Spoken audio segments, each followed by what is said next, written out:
আপনি কি ব্যবসা করছেন নাকি মানুষ হত্যা করছেন?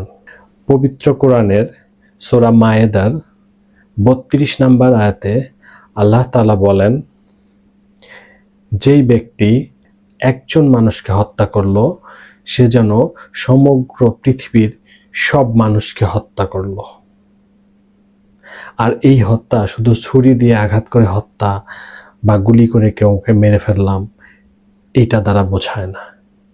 কাউকে তিলে তিলে আস্তে আস্তে মৃত্যুর দিকে ঠেলে দেওয়া এক প্রকার হত্যা, যেটা আমাদের দেশের ব্যবসায়ীরা করে থাকেন। যারা খাদ্যদ্রব্যের ব্যবসা করেন, ওষুধের ব্যবসা করেন, শিশু খাদ্যের ব্যবসা করেন, সব জায়গায় প্রত্যেকটা সেক্টরে খাদ্যের মধ্যে ভেজাল। বাচ্চাদের খাবার পর্যন্ত সেখানে ভেজাল। শিশুরা, অনেক বাচ্চাদের ক্ষেত্রে এমন হয় যারা জন্মের পর মায়ের বুকের দুধ পায় না। তখন সেই গার্জিয়ান কি করে? তার জন্য বাজার থেকে বিকল্প দুধ ব্যবস্থা করে মায়ের দুধের বিকল্প হিসাবে। আর আপনারা কি করছেন? সেই দুধে ভেজাল দিচ্ছেন। মানে একটা শিশু জন্মের পর থেকে ভেজাল খেয়ে খেয়ে নিজেকে তিলে তিলে ধ্বংসের দিকে, মৃত্যুর দিকে নিয়ে যাচ্ছে। শাকসবজি, ফলমূল, মাছ, মাংস সব জায়গায় ভেজাল। ফরমালিন, কার্বাইড, আরো কত যে নানান রকমের রাসায়নিক পদার্থ, এগুলা খেয়ে খেয়ে আমাদের দেশের মানুষগুলা কিডনি, লিভার, ফুসফুস, বিভিন্ন ধরনের অর্গানে, বিভিন্ন শরীরের বিভিন্ন অঙ্গ প্রত্যঙ্গের জটিল থেকে জটিলতর রোগে আক্রান্ত হচ্ছে। আস্তে আস্তে এই মানুষগুলো মৃত্যুর দিকে ধাবিত হচ্ছে, অকাল মৃত্যুতে পড়ছে। আজকে দেখা যায় 25 বছর, 20 বছর, 25 বছর, 30 বছর হলেই মানুষ হার্ট অ্যাটাক করে, কিডনি ফেলিওর হয়, কিডনি ড্যামেজ হয়, নানা ধরনের রোগে আক্রান্ত হয়ে মারা যাচ্ছে। আর এটা কেন হচ্ছে? কারণ আমরা ভেজাল খেতে খেতে খেতে খেতে আমাদের শরীরটাকে নষ্ট করে ফেলতেছি। আমরা চাইলেও ভালো খাবার খেতে পারছি না। বাজার থেকে ভালো মনে করে বেশি টাকা দিয়ে আমরা যে খাবারটা কিনতেছি ওইখানেও ভেজাল, ওইখানেও রাসায়নিক দ্রব্য। কারা দিচ্ছেন? আপনারা, যারা ব্যবসা করতেছেন। একটু বেশি লাভের জন্য, একটু বেশি মুনাফা করার জন্য আপনারা মানুষকে মেরে ফেলতেছেন। একটা মানুষ যখন এই ভেজাল খাবারগুলা খেয়ে অসুস্থ হচ্ছে, সে অসুস্থ হওয়ার পর হসপিটালে যাচ্ছে বা ডাক্তারের শরণাপন্ন হচ্ছে, তখন ডাক্তার তাদেরকে ওই ডাক্তার প্রেসক্রিপশন দিচ্ছে কিন্তু ওষুধ কিনে খাওয়ার জন্য।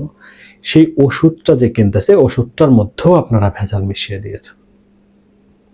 ওই ভেজাল ওষুধ খাওয়ার পরে তার রোগ তো ঠিক মতো সারতেছে না, পরবর্তীতে দেখা যাচ্ছে আরো জটিলতর কোনো রকম রোগ সৃষ্টি হচ্ছে তার মধ্যে।